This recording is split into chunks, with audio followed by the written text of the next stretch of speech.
दोस्तों एक बार फिर स्वागत है आप सबका अपने YouTube चैनल पर। दोस्तों आज हम KVS PRT के लिए हैं, EVS के टॉप 50 क्वेश्चन देखेंगे। और दोस्तों ये एस-टेट यूपी टेट सभी के लिए हैं। दोस्तों जितने भी एग्जाम सभी टीचिंग वाले आने वाले हैं, मतलब टीचिंग के दोस्तों एग्जाम होते हैं, उन सब में दोस्तों EVS के क्वेश्चन पूछे जाते हैं दोस्तों।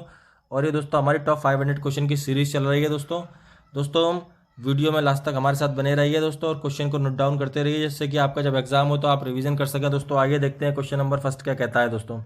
भारतीय मानक समय आधारित है दोस्तों। भारतीय मानक समय किस पर आधारित है दोस्तों पहला ऑप्शन दिया हुआ है, इसमें 80 डिग्री पूर्वी देशांतर नहीं होगा दोस्तों।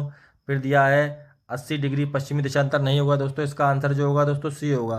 82 डिग्री 30 पूर्वी देशांतर होगा दोस्तों। डी वाला नहीं होगा दोस्तों। चलते हैं अगले क्वेश्चन पर, देखते हैं अगला क्वेश्चन क्या है। भारत की उत्तर से दक्षिण तक की लंबाई दोस्तों, 4 दिशाएं होती हैं दोस्तों, आपको जानते हैं, ईस्ट, वेस्ट और नॉर्थ और साउथ। दोस्तों उत्तर से दक्षिण दोस्तों यहाँ से यूँ करके दोस्तों कितनी दूरी है दोस्तों पहला ऑप्शन इसका नहीं होगा दोस्तों। दूसरा इसका ऑप्शन होगा दोस्तों 3214 किलोमीटर होगा दोस्तों। इसका राइट जो आंसर है दोस्तों, ये भी नहीं होगा और ये भी नहीं होगा दोस्तों। चलते हैं अगले क्वेश्चन पर।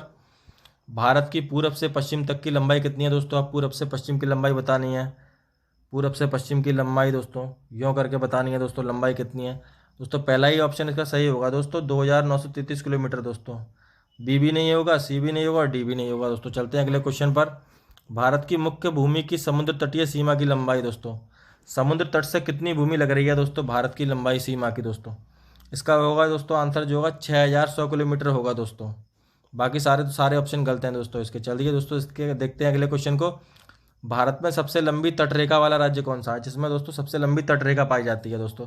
महाराष्ट्र तो दोस्तों है नहीं, केरल भी नहीं है दोस्तों। इसका आंसर जो होगा दोस्तों गुजरात होगा। बिल्कुल राइट आंसर दोस्तों। क्वेश्चन को नोट डाउन करते रहिए, एनसीईआरटी बेस्ड क्वेश्चन है दोस्तों, ये सारे एनसीईआरटी बेस्ड। और दोस्तों एग्जाम में बहुत चांस रहते हैं दोस्तों, ऐसे क्वेश्चन पूछे जाते हैं दोस्तों, और आपको देखने को मिलेंगे दोस्तों पेपर के अंदर। चलते हैं दोस्तों अगले क्वेश्चन पर।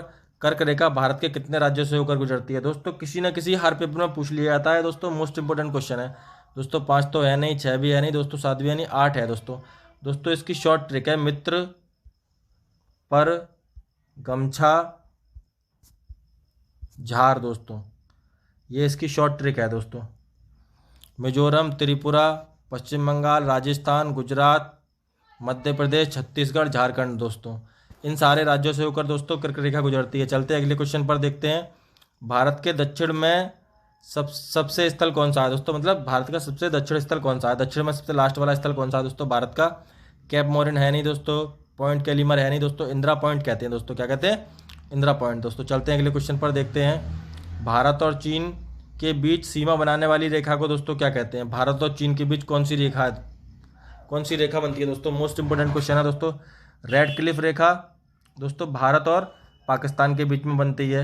मैकमोहन रेखा बनती है, कौन सी बनती है, मैकमोहन रेखा। और डूडर रेखा जो है भारत और अफगानिस्तान के बीच बनती है, किसकी बनती है, भारत व अफगानिस्तान के बीच बनती है दोस्तों डूडर रेखा दोस्तों। चलते हैं दोस्तों अगले क्वेश्चन पर। भारत और पाकिस्तान के बीच अंतर्राष्ट्रीय सीमा रेखा किसके सीमांकित की गई है दोस्तों, कौन सी रेखा है दोस्तों भारत और पाकिस्तान के बीच में दोस्तों। इसका आंसर सीधा सीधा हुआ रेड क्लिफ लाइन दोस्तों। चलते हैं दोस्तों अगले क्वेश्चन पर। भारत की सबसे लंबी अंतर्राष्ट्रीय सीमा रेखा किसके साथ दोस्तों सीमा साझा करती है दोस्तों, बांग्लादेश के साथ दोस्तों। सबसे लंबी सीमा इसी की है दोस्तों, बांग्लादेश की। चलते हैं अगले क्वेश्चन पर।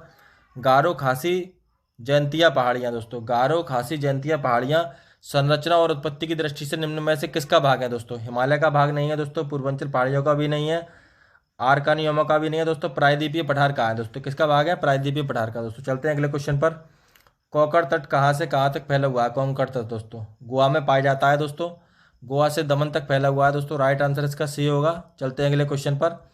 भारतीय क्षेत्र में स्थित 2 ज्वालामुखी हैं, कौन कौन से दोस्तों सीधा ही इसका आंसर बता देता हूँ आपको। बैरनेब नारकोंडम अंडमान निकोबार द्वीप समूह, क्या है, अंडमान निकोबार में दोस्तों। कहाँ पाए जाते हैं, अंडमान निकोबार में द्वीप समूह में दोस्तों ये। चलते हैं अगले क्वेश्चन पर। लक्षद्वीप कहाँ स्थित है दोस्तों, बंगाल की खाड़ी में नहीं है, हिंद महासागर में है नहीं, इनमें से कोई नहीं है दोस्तों। अरब सागर इसका आंसर है, अरब सागर में लक्षद्वीप समूह है दोस्तों। चलते हैं अगले क्वेश्चन पर। भारत का एकमात्र शीत मरुस्थल कौन सा है, मतलब बिल्कुल ठंडा मरुस्थल जिसे कहते हैं, वो कौन सा है दोस्तों इसका जो सही आंसर होगा लद्दाख होगा दोस्तों। बाकी कोई इसका आंसर नहीं है। चलते हैं अगले क्वेश्चन पर। कन्नौज क्यों प्रसिद्ध है दोस्तों। कन्नौज खेल के सामान के लिए प्रसिद्ध नहीं है, चमड़े के लिए भी नहीं है, कालीन के लिए, इत्र के लिए प्रसिद्ध है दोस्तों। और ये कहाँ पर है दोस्तों, आप कमेंट में बताइए दोस्तों। यूपी में है दोस्तों, मैं आपको बता दूं, कमेंट में आप नहीं बताइएगा। चलते हैं दोस्तों, देखते हैं अगले क्वेश्चन पर। भारत का सबसे अधिक वन वाला राज्य कौन सा है, जहाँ पर सबसे ज़्यादा वन पाए जाते हैं भारत के अंदर सबसे ज़्यादा वन? उत्तर प्रदेश में नहीं पाए जाते दोस्तों, मध्य प्रदेश में पाए जाते हैं। मोस्ट इंपॉर्टेंट क्वेश्चन है दोस्तों आपका एग्जाम के लिए दोस्तों। कोई भी एग्जाम हो, वनडे एग्जाम हो, टीचिंग भर्ती हो, कोई भी हो दोस्तों, पूछ लिया जाता है दोस्तों। दोस्तों चलते हैं अगले क्वेश्चन पर। भारत में वन महोत्सव के जन्मदाता कौन है दोस्तों? वन महोत्सव के जन्मदाता कौन है दोस्तों भारत में? वन महोत्सव के जन्मदाता कौन है दोस्तों? तो इसका आंसर होगा के.एम. मुंशी दोस्तों, बाकी कोई नहीं होगा दोस्तों। चलते हैं अगले क्वेश्चन पर।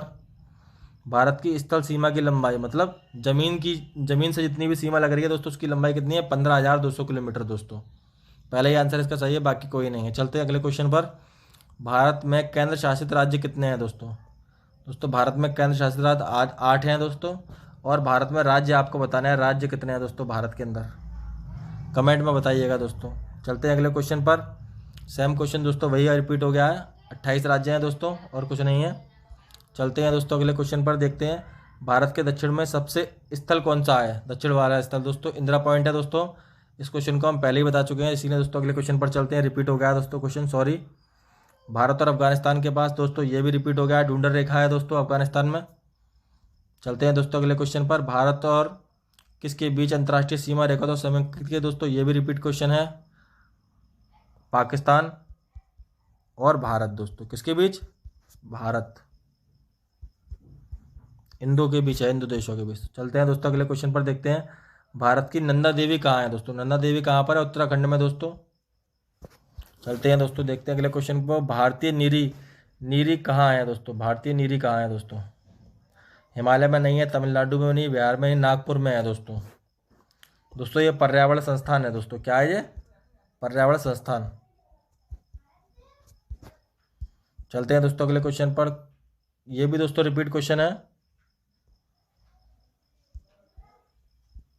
चलते हैं दोस्तों अगले क्वेश्चन पर। ये भी क्वेश्चन दोस्तों रिपीट क्वेश्चन है, नारकोंडम वाला। लक्षद्वीप वाला भी रिपीट क्वेश्चन है दोस्तों। शीत मरुस्थल भी रिपीट क्वेश्चन है दोस्तों। कई सारे रिपीट क्वेश्चन हो गए हैं दोस्तों, इसके लिए माफ़ी चाहते हैं हम दोस्तों। चलते हैं दोस्तों अगले क्वेश्चन को, देखते हैं। लवण जो जल का अवशोषण करती है, मतलब लवण को दोस्तों हम नमक भी कहते हैं दोस्तों, इसको कहते हैं हाइग्रोस्कोपिक लवण दोस्तों। मोस्ट इंपॉर्टेंट क्वेश्चन है दोस्तों एग्जाम के लिए। चलते हैं दोस्तों अगले क्वेश्चन पर, देखते हैं विश्व ऊष्मायान के लिए निम्न में से कौन सा एक कारक है दोस्तों? वाहनों से निकली गैस, पेड़ पौधों से निकली गैस, भट्टियों से निकली गैस, या रसोई से निकली? दोस्तों इसका आंसर आपको कमेंट में बताना है दोस्तों। कितने बताएंगे? कमेंट में आंसर बताएंगे इसका। चलते हैं दोस्तों अगले क्वेश्चन पर। धातु में प्रस्तर किसे कहा जाता है दोस्तों? बिटुमिन्स को नहीं कहा जाता, बॉक्साइट को भी नहीं कहा जाता, मेटलाइट को नहीं, आयसक को दोस्तों कहा जाता है। किसको कहा जाता है दोस्तों? आयसक को धातु में प्रस्तर कहा जाता है। चलते हैं दोस्तों अगले क्वेश्चन पर। सूर्य की हानिकारक जो किरणें होती है उस कौन सा स्तर बचाता है दोस्तों? इसका सीधा सीधा आंसर होगा ओजोन स्तर दोस्तों, जो हमें बचाता है दोस्तों। चलते हैं अगले क्वेश्चन पर। 74वां संविधान संशोधन दोस्तों किससे जुड़ा हुआ है? शहरी शासन से दोस्तों, ये जो जुड़ा हुआ है दोस्तों 73वें से जुड़ा हुआ है। चलते हैं दोस्तों अगले क्वेश्चन पर, देखते हैं भारतीय गैंडा कहाँ सुरक्षित होते हैं दोस्तों? सीधा सीधा स्थान आंसर है दोस्तों इसका काजीरंगा नेशनल पार्क दोस्तों। ये काजीरंगा नेशनल पार्क कहाँ पर है? कहाँ पर है दोस्तों, कहाँ है? ये आपको कमेंट में बताना है दोस्तों। क्या बताना है? कमेंट में बताना है। चलते हैं दोस्तों अगले क्वेश्चन पर। वर्ष 1984 में भोपाल त्रासदी निम्न में से किस गैस के रिसाव के कारण हुई थी दोस्तों? इसका जो आंसर होगा दोस्तों मिथाइल आइसोनाइट्रेट के कारण होगी दोस्तों। पहला ही ऑप्शन सही है दोस्तों, बाकी सब गलत है इसमें। चलते हैं अगले क्वेश्चन पर। मिनी माता रोग जो एक ऐसी मछली खाने से होता है जिसमें अधिक मात्रा में दोस्तों कहाँ पाया जाता है? मिनी माता रोग किससे होता है दोस्तों? पारे से होता है। किससे होता है दोस्तों? पारे से दोस्तों। इसका बी सही होगा, बाकी गलत है। चलते हैं अगले क्वेश्चन पर। 16 घास स्थल कहाँ पाए जाते हैं दोस्तों? पश्चिमी घाट में। कहाँ पाए जाते हैं? पश्चिमी घाट महाराष्ट्र में। कहाँ? महाराष्ट्र में। चलते हैं अगले क्वेश्चन पर। पुष्कर मेला कहाँ आयोजित होता है दोस्तों मोस्ट इंपोर्टेंट क्वेश्चन है। अजमेर में लगता है दोस्तों पुष्कर मेला, बाकी कहीं नहीं लगता दोस्तों पूरे भारत के अंदर। गंगा नदी कहाँ से निकलती है दोस्तों? अरावली से निकलती नहीं है, लद्दाख से निकलती नहीं है, गंगोत्री से निकलती है। कहाँ से निकलती है? गंगोत्री से।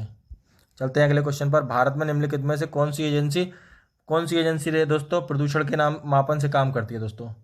केंद्रीय प्रदूषण बोर्ड कौन सी है? केंद्रीय प्रदूषण बोर्ड। इसकी स्थापना दोस्तों 1972 में हुई थी। कब हुई थी? 1972 में हुई थी दोस्तों। चलते हैं दोस्तों अगले क्वेश्चन पर। एक मार्क का संबंध किससे है? दोस्तों आपने देखे होंगे खाने पीने की चीज़ों पर दोस्तों एक मार्क लगा होता है दोस्तों, ये गुणवत्ता से होता है, मतलब इसकी क्वालिटी बहुत अच्छी है दोस्तों। चलते हैं अगले क्वेश्चन पर। घास भूमि क्षेत्र के परितंत्र की खाद्य श्रृंखला में सबसे उच्च स्तर के उपभोक्ता कौन से होते हैं दोस्तों? दोस्तों मांसाहारी होते हैं। क्या होते हैं? मांसाहारी दोस्तों। चलते हैं अगले क्वेश्चन पर। वन्यजीव अधिनियम कब पारित हुआ दोस्तों? वन्यजीव अधिनियम कब पारित हुआ दोस्तों? दोस्तों इसका जो आंसर होगा 1972 होगा, 1972 में दोस्तों, बाकी कोई नहीं है। चलते हैं अगले क्वेश्चन पर। भारत में प्रोजेक्ट टाइगर कब पारित हुआ दोस्तों? मतलब कब पारित हुआ? 1973 में दोस्तों, यही इसका आंसर है और मोस्ट इंपोर्टेंट क्वेश्चन भी है दोस्तों, बाकी कोई नहीं होगा। चलते हैं अगले क्वेश्चन पर। भारत में वैष्णो देवी का मंदिर कहाँ है दोस्तों? भारत में वैष्णो देवी का मंदिर कहाँ है दोस्तों? आप इसका आंसर कमेंट में दीजिए। कहाँ दीजिएगा? कमेंट में। दोस्तों अगर वीडियो अच्छा लगा हो तो चैनल को लाइक कीजिए, सब्सक्राइब कीजिए, शेयर कीजिए। दोस्तों वीडियो देखने के लिए धन्यवाद।